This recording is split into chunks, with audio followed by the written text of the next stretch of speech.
видеои омӯзишӣ аст ва мақсад аз ин видео танҳо ба дигарон расонидани маънӣ ва пайдоиши калимаи тоҷик ҳасту халос. роҳбари канал зидди тамоми намудҳои пастзаниву таҳқиркунии дигар миллатҳо буда аз шумо низ ҳаминро интизор аст. شورای عالی سراسری تاجیک‌های افغانستان باید ایجاد شود.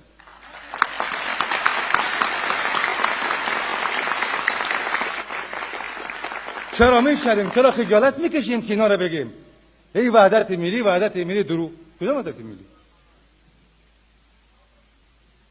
اینا رو مطرح بکنید. نترسید. این ملت بسیار درخشانی در تاریخ است. این قومی که سراسر دنیا ما با مولای افتخار میکنه. در سالهای پسین پرتیراژترین کتاب مولانای بلخی بوده.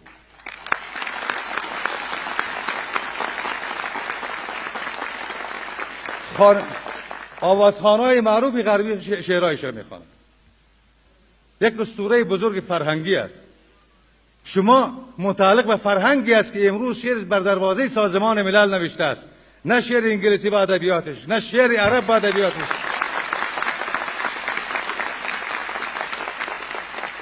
نه زبان درخشان فرانسوی که به لحاظ ادبی زبان غنی و زبان ادبی اروپا هست، ولی شعر ساده اونجا نوشته است. بنی آدم اعضای یکدیگره. شما متعلق به این فرهنگ هستین. شرمش در کجاست که نمیگید ما تاجیک هستیم؟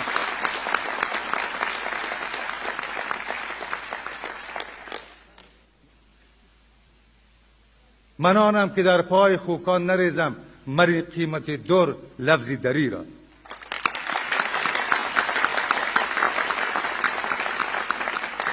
امیدوارم بحث‌های ما روشن باشه. درباره دولت، درباره اپوزیسیون، درباره تاجیکان، درباره عدالت قومی سوء تفاهم ایجاد نشه. این بی‌حرمتی به هیچ قومی نیست. من یک آدم نسبتاً باسواد است. مولانا خواندیم، سعدی خواندیم، حافظ خواندیم، عرفان اسلامی را خوب میشناسم. خوشحال هستم شما حضور دارید، اما به خدا قسم است شما هم نباشین، تنها بمانم. راهم همین است که الان اعلام کردم.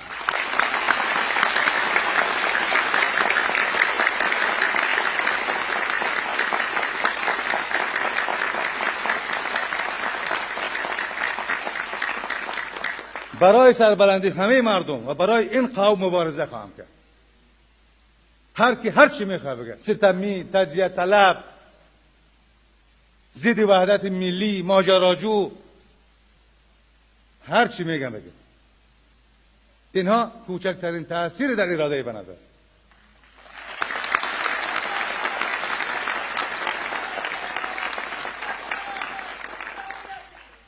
مشکلات هم میدانم، خطراتش هم میفهمم. همون قدر که شاید خیلی دشمنای طرحهای من مرا با خطر مواجه بکنن، شاید بعضی دوستای من که متوجه بحث‌های من هستند یا خوب نمیدانن بحث‌های من، یا به هر حال ناراحتن یا از سر بغض میگن، اینا هم برای من خطر است. اما خدا شاهد است نمیترسم. بادگار رم ندارم، عسکرم نمیبرم. بعد از این دلسرکان پیاده خواهم. خدا ما را حفظ بکنه. مشکلات کلش میدانم. پس سخن حافظ بزرگ، اما در بیابان گر به شوق کعبه خواهی زد قدم، سرزنش ها می کند خار مغیلان. غم مخور. السلام علیکم و رحمت الله. خودی یعنی تاجیک باید به خود بیاید. تاجیک باید خود بفهمد که تاجیک کیست. تاجیک از نسل سلمان فارس است. تاجیک از نسل امام اعظم است. تاجیک از نسل امام بخاری است. تاجیک از نسل ابو مسلم خراسانی است. تاجیک از نسل ابو علی سینای بلخی است. تاجیک از او جمله مردمی است که در جهان بشریت قومی است که با علم و دانش و با فرهنگ است. این ارزش تاجیک باید به تاجیکی ها بشناسند. یک چیزی که من تا به حال در کتاب ندیدم، از دهن یک عالم بسیار بزرگواری را شنیدم، ایست تاجیک چرا تاجیک میگه؟ تاجیک چرا تاجیک گفته میشود؟ به خاطر از این میگه که خطی که حضرت رسول اکرم صلی الله علیه و سلم از عربستان در خراسان روان میکنه. در او زمان کسی که پادشاه خراسان است از نسل تاجیک، همین خطه همون خطی که حضرت رسول اکرم روان میکنه او را که از تاج جور میکنه و بر سر خود میمانه. این نشان تاجیک است، این افتخار تاجیک است. هزارها محدث، هزارها مفسر، هزارها فقیه، هزارها معرخ این تاجیک دارد. باید به تاجیک بشناسانیم که تاجیک کی بوده و چگونه بوده. تاجیک تا قومی بی سر و پا و گمنام نبوده. تاجیک امروز هیچ قومی، هیچ ملتی نمیتونه به همراه تاجیک سیاری بکنه. حتی عرب که قرآن به لسان عربی نازل شده، مردم عرب هم نمیتونه و میره به افتخار حتی به چیلنج میگه. هر کسی در مقابل من میآید، من حاضر هستم دفاع بکنم از هویت تاجیک که تاجیک چگونه قوم بود و چی رقم مردم بود. اگر عباسی ها به قدرت رسیده برکت یک تاجیک بوده. باید ابو مسلم خراسانی را هیچ فرد تاجیک فراموش نکنه. اگر امروز از آثار حضرت رسول اکرم صحبت میشه او را یک تاجیک کرده. امام بخاری تاجیک است، بر دلبه نام جدش است با نام زاری و کشکار.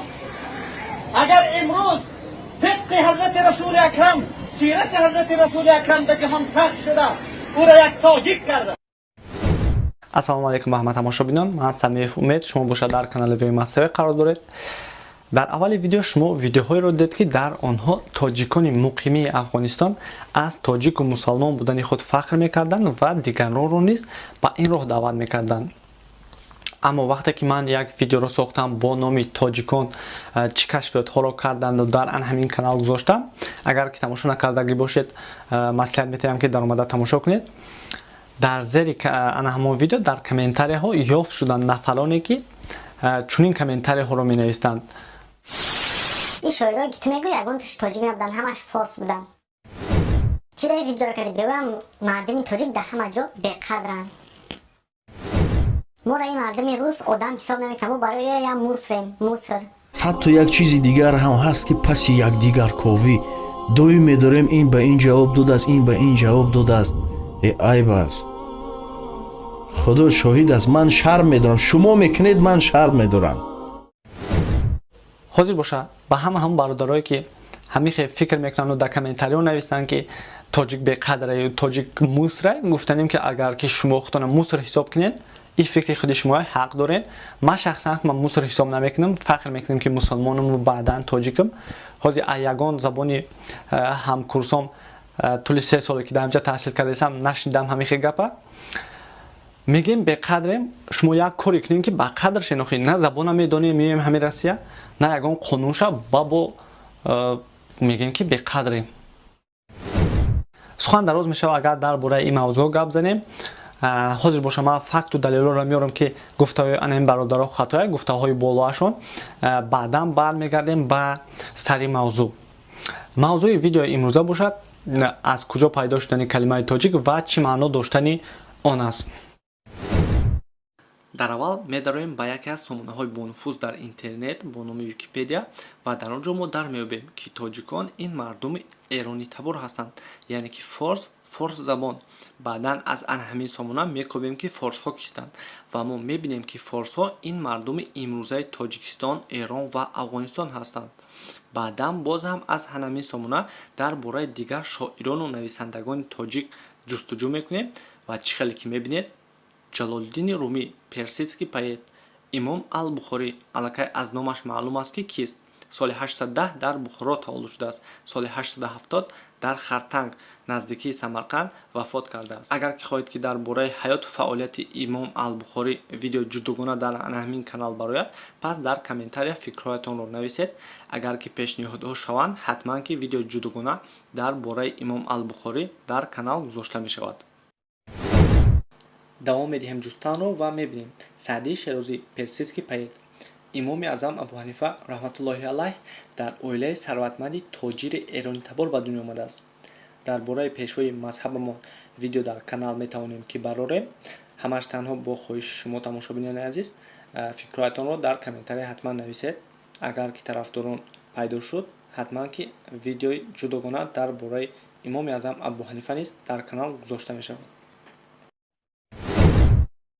агар боз ҳам ҷустуҷӯро давом диҳем, пас мебинем ки Умари Хайём, Абу Абдуллоҳи Рӯдакӣ, Абу Райҳони Берунӣ, Абулқосим Фирдавсӣ, Ҳофиз Шерӯзӣ, ҳамаи ин нафарон шоиру нависандагони форсу тоҷик буданд.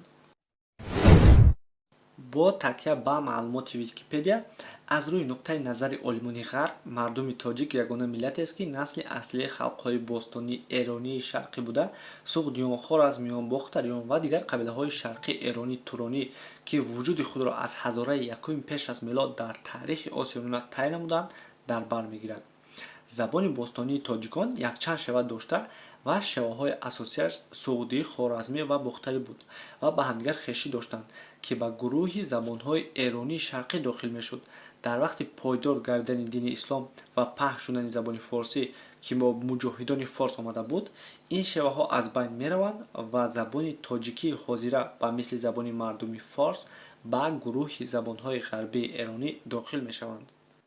аввалин бор номи тоҷик ҳамчун тоҷикро олим Маҳмуди Қошғарӣ, ки ҳамзамони Абу Али ибн Сино буд, дар китоби худ сабт кардааст ва маънои онро ҳамчун форсзабон маънӣ дод кард. дар ашъори шоирони порсигӯй ҳам калимаи тоҷик бисёр вуқӯъ мехӯрад. бузургвор Саъдии Шерозӣ дар яке аз шеърҳояш чунин мегӯяд: аз баҳри худо ки моликон ҷавр, чандин накунанд бар мамолик, шояд ки ба подшаҳ бигӯянд, турки ту бирехт хуни тоҷик. дигар шоири бузурги форсу тоҷик Абдураҳмони Ҷомӣ дар бораи дӯстии худ бо Алишери Навоӣ чунин навистааст: ӯ ки як турк буд ва ман тоҷик, ҳарду доштим хуши наздик. лафзи тоҷик ё тоҷак ва ё тожик лафзест қадимӣ, ки ба мардуми ориёӣ ё эрони кӯҳан ва ё хуросони бузург тааллуқ дорад. нависандаи дигар мегӯяд: тоҷик шакли миёнаи калимаи ориёии тоифае аст. Хангов мегӯяд: тоҷикони асри ҳозир мардуме ҳастанд, ки бо хушсимоӣ маъруфанд. қиёфаи ҷиддӣ, абрувони мушаххаси мушкӣ ва чашмони ғизолӣ доранд. тоҷикон дар воқеъ мардуми машҳуранд, ки на танҳо дар сартосари машриқи замин, балки дар тамоми олам сукунат доранд ва то кӯҳҳои Тибет паҳн шудаанд. бояд ёдовар шуд, ки калимаи тоҷикро чун афроди асилзода асилзодагон гӯянд. Садриддин Айнӣ маънои калимаи тоҷикро хеле муфассал аз ҷиҳати таърихӣ ва забоншиносӣ этимологӣ таҳлил мекунад ва исбот менамояд, ки калимаи тоҷик аз тоҷ бармеояд. дурустии ин суханонро нависанда ва олими эронӣ Алиакбар Деҳқудо тасдиқ мекунад. асли ин калимаи паҳлавии тоҷик мансуб ба қабилаи Тоҷ аст, ки аз қабилаи Эрон буда. халқи тоҷик дар давоми таърихи чандин ҳазорсолаи худ басу фарозу фуруди рӯзгорро дидааст. тоҷикон аз асрҳои миёна инҷониб дар зери ҳокимияти сулолаҳои сершумори турку муғулнажод зиндагӣ карданд, вале забони тоҷикиро гум накарданд. хушбахтона халқи баъолу номуси тоҷик ба оламиён тоҷики тоҷдор будани худро бо фарҳангу маданияти худ исбот кардааст. ба фикрам дар бораи калимаи тоҷик камеам бошад маълумот гирифтед, аммо ба фикри ман ҳаминаш барои мо басанда аст донем, ки калимаи тоҷик аз калимаи тоҷ гирифта шудааст. агар ҳамин видео ба шумо писанд омада бошад, лайк монед, дар канал подписатсия кунед, яъне ки обуна шавед, ба дӯстонатон низ ин видеоро равон кунед. бо ҳамин видео имрӯзаро ба анҷом мерасонем. бо шумо будам ман Самиев Умед. ба ҳама барои кор дар паноҳи Аллоҳ. хайр.